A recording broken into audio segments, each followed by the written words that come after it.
정치권 관심 뉴스 짚어보는 포커스 나이트 시간입니다. 오늘은 장성호 전 건국대 행정대학원장 그리고 박창환 장안대 특임교수 나오셨습니다. 어서 오십시오. 네, 안녕하세요. 네.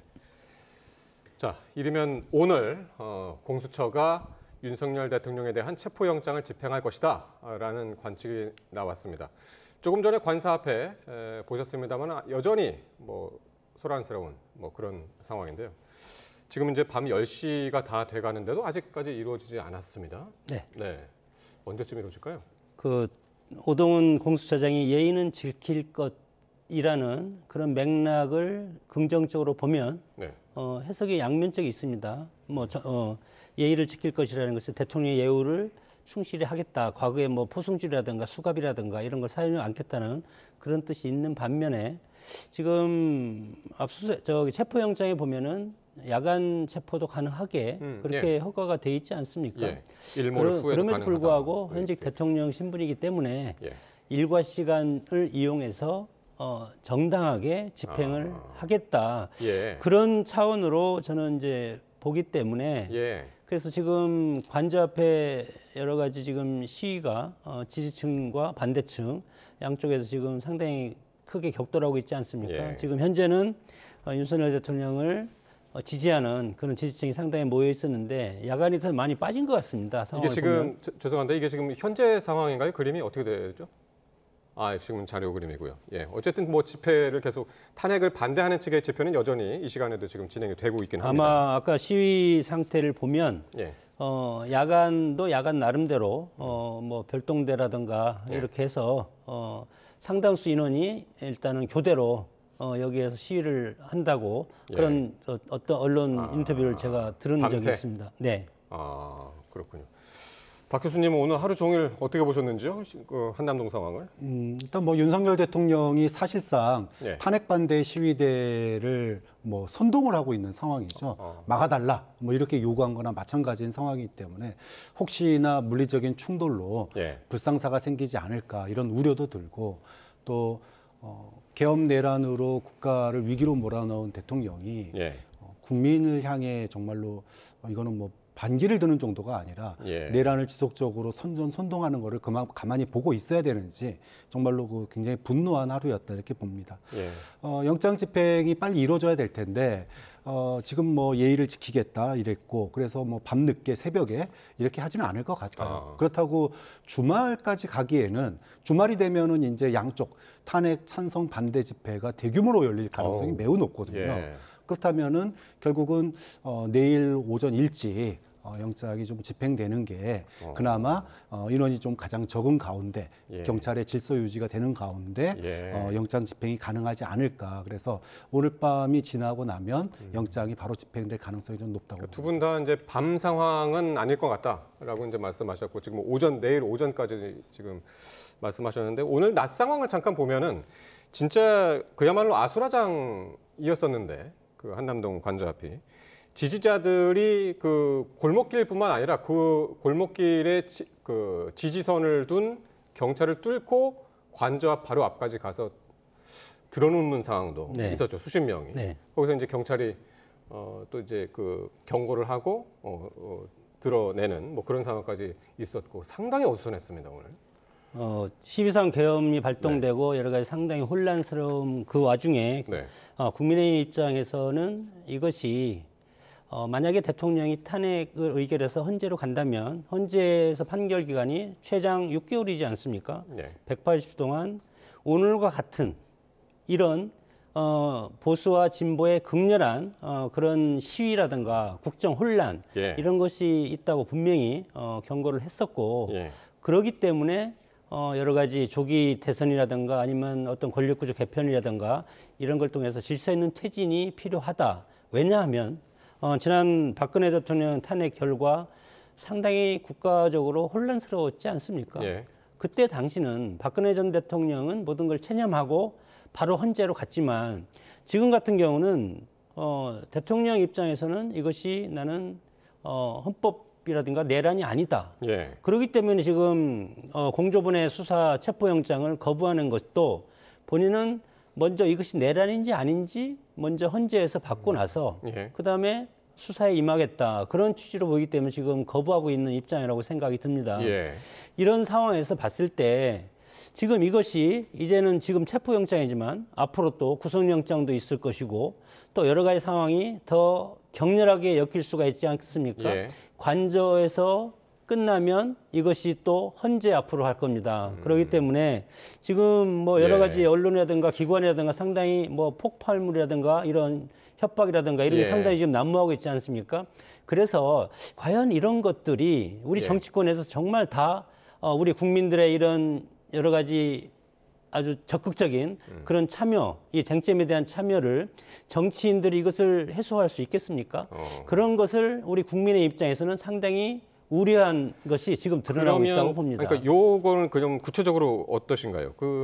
일단은 굉장히 지금 물리적 충돌 가능성까지 네. 그 집행하는 과정에서 체포 영장을 집행하는 과정에서 네. 우려가 되고 있는데 관건이 경호처의 움직임이란 말이죠. 네. 물리적인 충돌이 있을 것인가라는 전망인데 어떻게 보십니까? 경호처가 어떻게 움직일까요? 대통령 관저, 대통령실, 대통령 관저가 있지 않습니까? 네. 과거에는 청와대가 있으면 청와대 외곽 경비, 전체적인 경비는 수방사가 합니다. 수방사령관, 지금 수방사령관 없지만 네, 네. 수방사령관이 하고 그 안에 들어가면 대통령실과 관저를 경비하는 55 경비단이 있습니다. 이 경비단이 또 있고 그 안에 또 들어가면 경호처가 있습니다. 예. 이것이 상당하게 1중, 2중, 3중으로 돼 있고 예. 물론 북한의 여러 가지 무력 침탈이라든가 공격이 있으면 그러니까 쉽게 얘기해서 제일 겉은 군인이 그 안은 경찰이 그렇죠. 그리고 그 안에는 경호처 경호처가. 이렇게 3중이란 말이죠. 예, 3중으로 예. 있기 때문에 3중을 뚫고 들어가기가 상당히 어렵고 경호처의 어떤 입장을 보면은 여러 가지 경호에 대한 기본 법률을 본인들은 이 법에 따라서 적법한 절차에 따라서 적법 절차에 따라서 조치하겠다고 그랬죠. 예, 뭐 체포도 할 수 있고 이거에 대해서 상대방에 대해서 그렇기 때문에 이것은 서로 충돌이 있을 가능성이 큽니다. 왜냐하면 이 본인들은 대통령을 경호하는 경호법을 지키는 그런 입장이고 그리고 뭐 형소법 110조, 111조 이것도 지금 뭐 체포영장에는 이것이 관계없다. 그렇게 판사는 알겠습니다. 얘기했지만 그 얘기는 잠시 뒤에 하고요. 네네. 그럼 박 교수님, 일단 공수처장은 경호처가 만약에 막아선다면 이건 공무집행방해죄를 적용할 수 있다라고 일단 경고를 했단 말이죠. 네. 상당히 센 경고인데. 그렇죠. 그냥 공무집행 방해도 아니고 특수 공무집행 방해입니다. 예. 단체로 무력을 동원해서 영장 집행을 막았기 때문에 예. 특수 공무집행 방해가 되는데요. 적법 절차에 따라서 경호 조처를 하겠다. 말 그대로 경호처법에 따라서 합법적인 틀 안에서 경호를 해야 됩니다. 자, 그런데 지금 우리 헌법에 보면 대통령은 내란 외환의 저해를 저지른 경우에는 이게 소추가 가능하도록 돼 있어요. 네. 그렇기 때문에 이것에 따라서 지금 소추가 이루어진 거고 그것을 하기 불소추의 위한 예외니까, 예. 그렇죠. 그것을 하기 위한 법원의 체포영장을 가져가는 겁니다. 더군다나 이 체포영장에는 제한을 두지 말라라고 돼 있습니다. 뭐 이게 헌법에 나와 있는 제한 규정에 해당하지 않기 때문에 제한을 두지 말라라고 되어 있는 법원의 명령서까지 같이 가져가는 거예요. 예. 그럼 여기에 대해서 거부를 한다. 이거는 적법 절차에 따른 경우가 아니게 됩니다. 즉, 이 부분은 경호처법 위반이 될 수도 있고 또 예.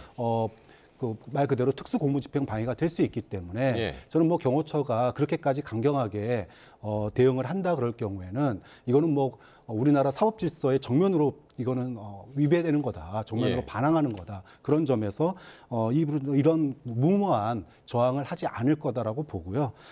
결국은 적법 절차에 따라 경호 조치를 하려면 예. 대통령에 대한 뭐 테러 시도라든지 예. 또는 뭐 예를 들어 뭐 탄핵 찬성자들이 뭐 위협을 가한다던가 이런 거를 막는 경우를 하는 것이지 법을 갖다가 집행하는 공수처의 그런 영장 집행과 예. 이거를 막는다는 게 경우는 아니잖아요. 좀 그런 점에서 저는 뭐 경호처가 합리적인 선택을 할 거다 그렇게 예상을 합니다. 그래서 대통령실에서는 이제 오늘 이 체포영장이 부당함이라고 이의 신청을 했고 네. 그리고 여기에 대해서 가처분하고 견해적인 심판도 하지 않았습니까? 예.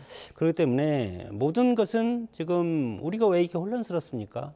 이런 것을 해보지 않았기 때문에 혼란스러운 거 아니겠습니까? 예. 그래서 법의 해석도 각각 다르고 예. 그리고 문구에 대해서 각각 다르고 그렇기 때문에 이런 혼란이 있을 수밖에 없는데 예. 그럼 이 혼란을 지금 잠재울 수 있는 것은 헌재에서 모든 것을 판단할 수밖에 없습니다. 예.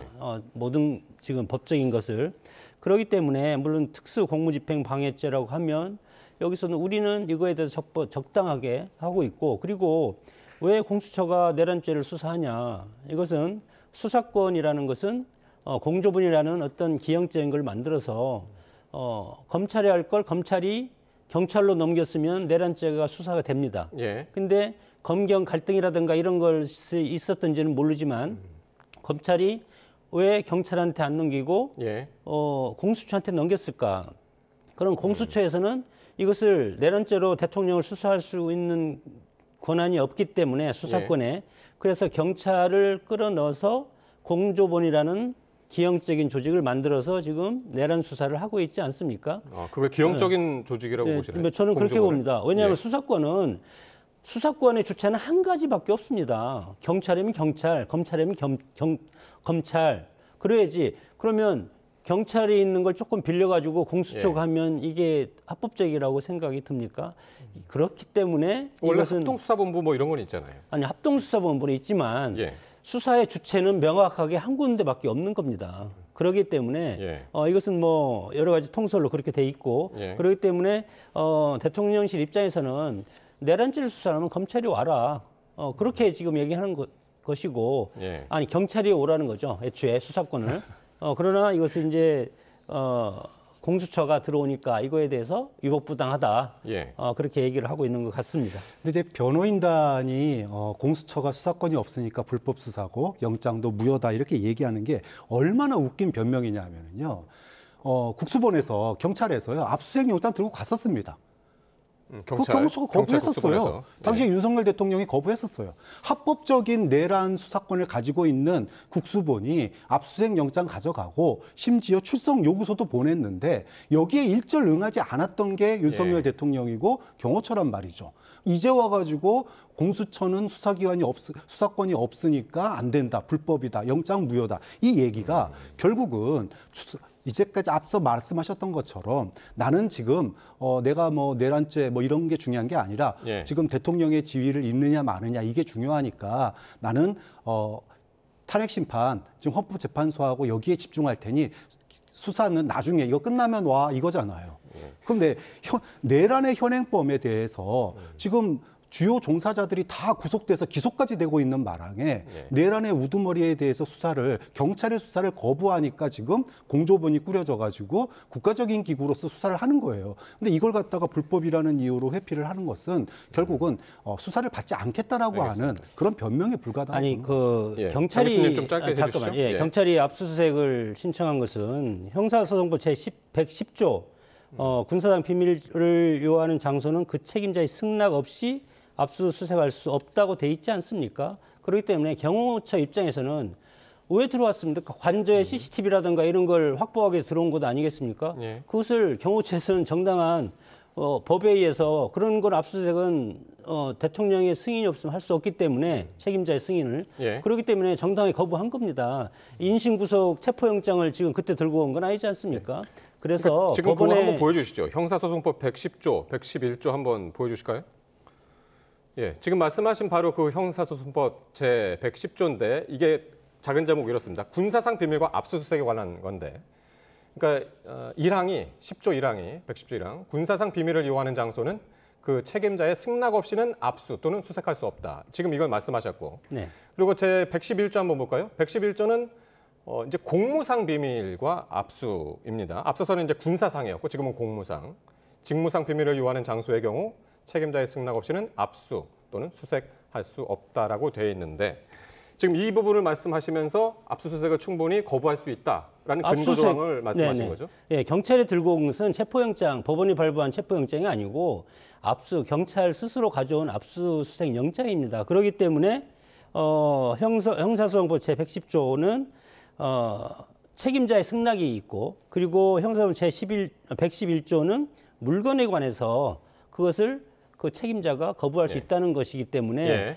이거에 대해서 경찰에 들고 온 것을 거부를 한 것은 경호처가 거부를 한 것이고 일단 그 부분은 이제 압수수색에 관한 것이고요. 그리고 그건 경찰의 주체이기 때문에 그것을 거부를 한 겁니다. 예. 근데 지금 체포영장은 공수처가 가져왔기 때문에 예. 지금 거부한다고 대통령실 변호인들은 얘기를 주장하고 있는 겁니다.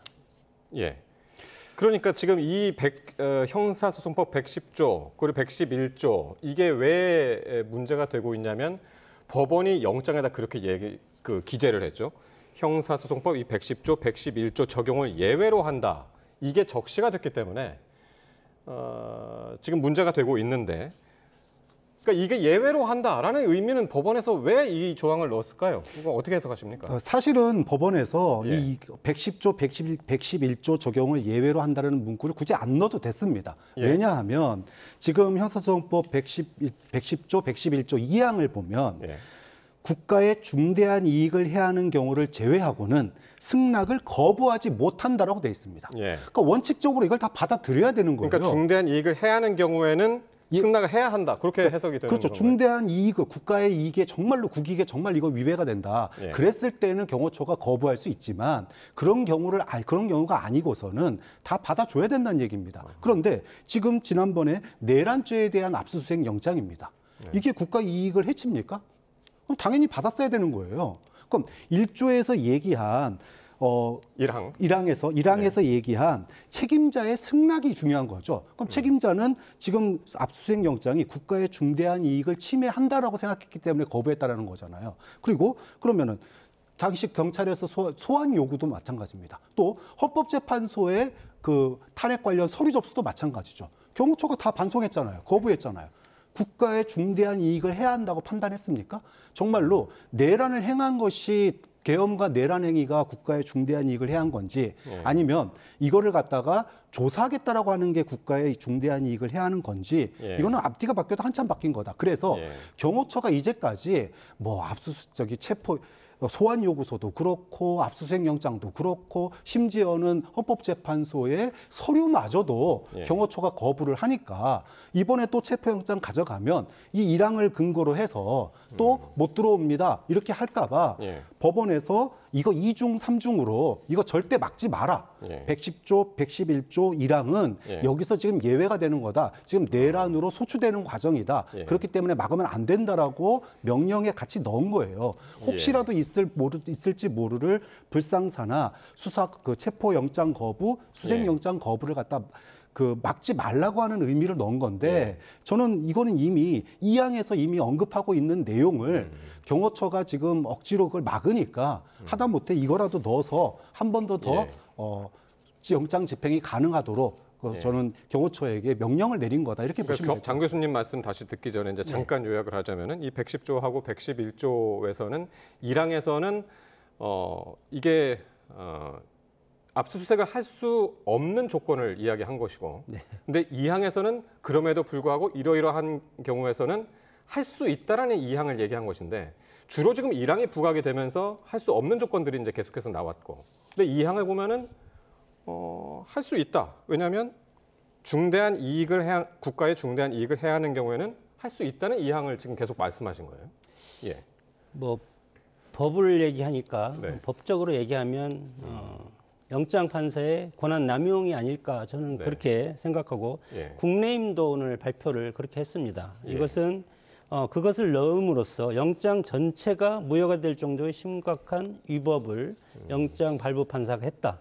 그렇게 제가 보도낸 걸 이제 봤고, 이거 이제 사법 과잉이라고 하지 않습니까? 그 영장 판사가 본인의 권한이 없는 것이 입법하듯이 법령적 적용을 예제한다는 그런 차원에서 보면은 상당히 이것이 심각하다. 그렇게 이제 국민의힘에서 이제 발표하는 것이고, 법원 실무 제요라든가 그리고 주석 형사소송법, 이 주석 형사소송법은 노태학 대법관이 감수한 그런 책이 있습니다.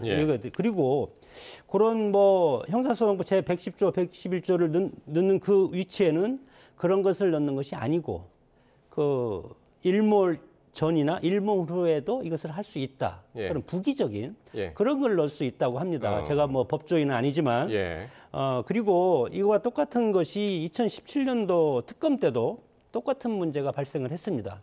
그래서 그때 법원에서 어떻게 판단을 했냐면 승낙하지 않은 것은 불승낙 처분의 문제는 어디로 가냐? 승낙하지 않고 불승낙. 예. 문제는 어디로 가냐? 그러니까 법원에서 예. 이것은 법원에서 판결해야 된다. 그렇게 나와 있습니다. 판례가. 그렇기 때문에 여기는 분명하게 승낙 없이 압수수색 없이 할 수 없다고 되어 있지 않습니까? 그렇기 예. 때문에 이것은 뭐 헌법재판소에서 또 이것에 대해서 심리를 해서 정치적인 판단을 해줘야 되지 않을까 그렇게 봅니다. 예. 그러니까 지금 헌법재판소에서 모든 걸 다 판단하라고 그러는데 그럼 헌법재판소에서 요구하는 헌법재판관 3인 임명에 대해서는 왜 거부를 하시는 거죠? 아니 그렇게 또 그 옆으로 이렇게 하시면 안 되고 지금 8명까지 됐으니까 일단은 우리가 이렇게 지금 각자 다르지 않습니까? 예. 그러면 헌법재판소로 그래서 만들어 놓은 겁니다. 예. 우리가 법으로 안 하면 그러면 여론적인 지표라고 알겠습니다. 지금 뭐 관저 앞에 모인 예. 그런 시위 군중들의 힘으로 하고 계속 반복이 되고 있기 그러면 때문에. 나라가 뭐 어디로 가겠습니까? 예. 어쨌든 지금 그 윤 대통령 측에서는 이 체포영장에 대해서 이의 신청 접수를 했고 또 헌재는 또 권한쟁의 심판도 청구를 했고 대법원은 또 진상조사까지 그 판사에 대해서 진상조사 뭐 징계 요구까지 지금 한 상황이라 헌재 또 각 법원에서 또 어떻게 판단할지 한번 봐야 되겠고요. 자, 이렇게 현직 대통령을 상대로 한 첫 체포영장 집행의 현실로 다가오면서 여야 정치권도 촉각을 곤두세우고 있습니다. 관련 발언들 듣고 오겠습니다. 공수처, 경찰, 합동공조수사본부는 체포영장 집행을 미루지 말고 오늘 곧바로 내란숙의 윤석열을 체포하십시오. 대한민국 전복을 기도한 내란숙의 체포를 방해하는 것은 내란 공범이라는 자백입니다. 대통령 경호처는 공무집행을 방해하지 말고 체포영장 집행에 순순히 협조하십시오. 공수처 또한 뭐 체포영장을 발부받았다고는 합니다만 잘 아시는 것처럼 많은 분들이 또 그 영장 발부에 문제가 있다고 주장하시고 또 그렇게 지금 또 막아서고 있는 이런 상황이기 때문에 많은 국민들이 혹시 이런 상황들이 법 집행기관과 또 시민들 사이에 혹시 충돌이 있지는 않을까 이렇게 걱정하시는 분들도 많을 거라고 생각을 합니다. 누구도 이제 영장 집행의 예외는 없어야 된다고 말씀하셨는데 물론입니다. 예. 혹시 대통령도 영장 집행에 협조해야 된다는 뜻 아닙니까? 아니요, 그거는 아닙니다. 그거는 대통령이 판단하실 몫입니다. 예, 민주당은 뭐 명확하죠. 영장 집행을 계속 압박하고 있고, 근데 국민의힘은 영장 집행에는 예외가 없어야 된다라고 하면서도 그럼 영장 집행에 대통령이 협조해야 되냐 물었더니 그건 대통령이 판단할 몫이다. 이렇게 대답을 했네요. 네, 어떻게 보셨습니까? 누구든지 이재명 대표의 사법 리스크도 마찬가지고 대통령이 지금 체포영장이라든가 앞으로 내란 혐의 수사나 헌재 판결도 마찬가지로 네. 본인이 이미 대통령 입장을 2번 밝히지 않았습니까? 그렇기 때문에 본인은 이것이 헌법적 테두리 내에서 비상계엄을 선포한 것이고 그 이유에 대해서는 몇 가지 뭐 얘기를 했기 때문에 그런 차원에서 한 것이기 때문에 이것에 대해서 일단은 검찰 공수처라든가 이런 데 조사보다는 일단 헌재에서 이것이 내란인지 아닌지 내란이라면 당연히 법적인 처벌을 수사를 통해서 받겠다. 그런 차원이라고 생각이 들고 집권 여당 입장에서는 마찬가지로 대통령이 이것에 대해서 헌법적 테두리 내에서 통치 행위다. 그렇게 주장하고 있는데 그러면 대통령을 버리겠습니까? 집권 여당의 공동 운명 공동체라고 생각이 들고 버린다는 것이 아니고 민주적인 절차에 따라서 이것을 우리가 지켜봐야 될 뿐이지. 그렇기 때문에 시위 군중 탄핵 반대, 탄핵 찬성, 과거 해방 정국도 마찬가지로 찬탁 반탁이 상당히 심하지 않았습니까? 그런 것이 87년도 반복되고 40년 해방 정국도 반복되고 지금도 헌재로 가고 관저로 가고 이렇게 주기적인 이런 어떤 여러 가지 갈등 이런 것이 상당히 우리 정치의 큰 문제점이라고 생각이 들어서 알겠습니다. 헌법적인 테두리로 빨리 흡수하는 것이 정치권의 임무라고 생각이 듭니다. 저는 두 가지 면에서 국민의힘의 입장이 굉장히 문제가 크다고 봐요. 첫 번째는 영장 집행 협조를 대통령이 판단한다? 이거는 사법 질서를 완전히 희화화하는 겁니다. 내란과 외환의 죄를 저지른 피의자가 수사권을 갖다가 영장 내가 받을지 말지는 내가 알아서 결정해. 이 무슨 법 위에 존재에 군림하는 자입니까? 왕입니까? 이게 있을 수 없는 일이다. 사법 질서를 갖다가 희화해서는 안 된다는 거고요. 두 번째는 지금 여론을 갖다가 얘기를 하는데 지금 대통령의 이 체포영장 집행에 대해서 자신을 막아달라고 지금 윤석열 대통령이 어젯밤에 그 소위 입장 말씀하시는 편지를 거. 갖다 내놨는데 예. 결국은 탄핵을 반대하는 시민들에게 자신을 지키라고 선동을 하는 겁니다. 그 편지 한번 보여주실까요? 그러면? 이게 지금 예. 거기 그 내용에 보면은요, 지금 국가가 예. 소위 말해서 반국가 단체들에게 준동을 당하고 있다 이렇게 얘기를 하고 있는데, 그러니까 지금 중간 부분이죠. 나라 안팎의 주권 침탈 세력과 반국가 세력의 준동으로 대한민국은 위험하다. 그렇죠. 지금 위험하다라고 얘기하는 것은 예. 탄핵 찬성 여론이 70%가 넘잖아요. 그리고 내란으로 처벌받아야 된다는 것도 비슷하게 비율이 높습니다. 자, 그러면 지금 얘기하시는 것처럼 주권 침탈 세력이고 네. 그다음에 반국가 세력의 준동이다라고 본다면 국민의 70%가 소위 말하면 반국가 세력이 돼버린 거예요. 그들과 예. 맞서 싸우라는 겁니다. 예. 결국은 대통령의 어젯밤 입장문은 국민들과 싸우겠다. 소수의 자기 지지자들에게 예. 국민들과 나가서 싸워라라고 얘기하는 전형적인 내란의 선동이다. 근데 이것을 갖다가 여당이 예. 꾸짖어도 못 맞을 부족할 판에 이것을 옹호하고 나선다라면은 예. 결국은 지난 12.3 계엄 내란 사태가 지금까지도 계속 이어지고 있는 거를 예. 방기하겠다라고 하는 헌법수호의 의무를 저버린 정말 비겁한 행동이다라고밖에 근데 얘기할 여당 수밖에 내에서도 사실 이 편지, 메시지 부분에 대해서는 뭐 일괄적으로 뭐 동조하는 목소리는 아니었고, 뭐 의원에 따라서는 말장난이고 법꾸라지 행동이다라는 의견을 이야기하기도 했고, 김상욱 의원 같은 경우는 김용태 의원도 이 편지가 국민 충돌로 이어지지 않을까 우려하는 그런 목소리도 있긴 했습니다. 네. 이 사태가 벌어지고 정치권에서 과거에 박근혜 전 대통령 탄핵을 우리가 반면교사로 삼았음에도 불구하고 네. 그런 것을 하는 것을 놓쳤습니다. 여러 가지 원인이 있겠지만 그런 상황이기 때문에 이미 합리적인 그리고 절차적인 그런 진행은 어렵게 됐다. 극단적으로 갈 수밖에 없는 상황이 지금 우리 눈에 펼쳐지고 있고 국민의힘 다원주의 정당입니다. 그렇기 때문에 물론 지금 대통령이 지금 내란죄 헌법재판소라든가 사법적인 절차가 끝나지 않았는데 대통령은 내란죄니까 우리 모두 등을 돌리고 대통령을 차단합시다.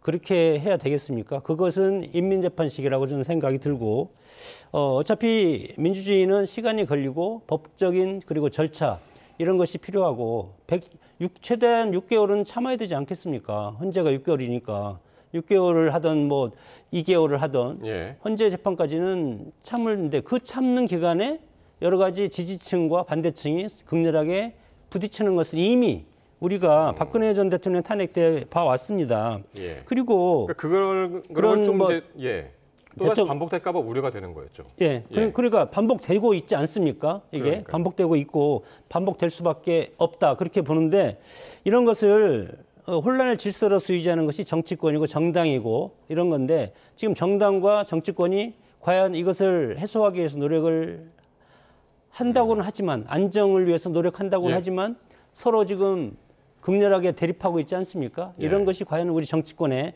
모습인지 상당히 실망스럽다고 생각이 듭니다. 그 부분이 문제인 게요. 지금 뭐 국민의힘이 다원주의라 그랬지만 국가의 안정과 평화를 갖다가 지키는 길은 지금 윤석열 대통령이 내란을 통해 가지고 군대와 경찰을 동원해서 내란을 시도했다가 실패했지 않습니까?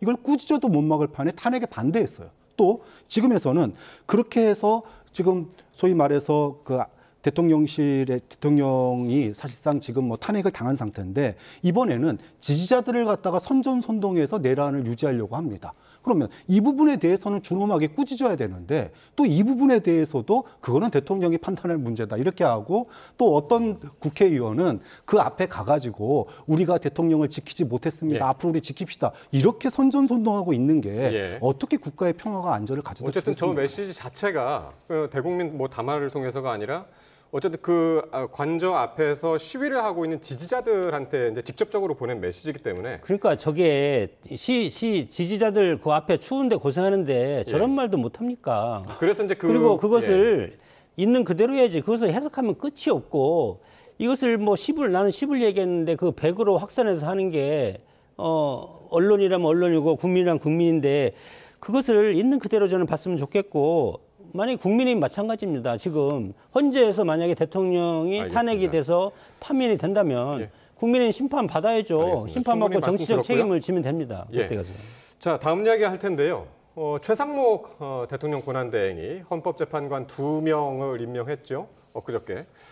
근데 당시에 국무회의 이후에 간담회에서 국무위원끼리 상당히 고성이 오가고 또 그 대행의 결정에 적지 않은 반발을 하는 그런 분위기가 있었다고 하는데 그거 어떻게 듣고 계십니까? 어떤 분위기였습니까, 도대체? 뭐 최상목 대행이 헌법재판관 임명에 대해서 이야기를 꺼내니까 예.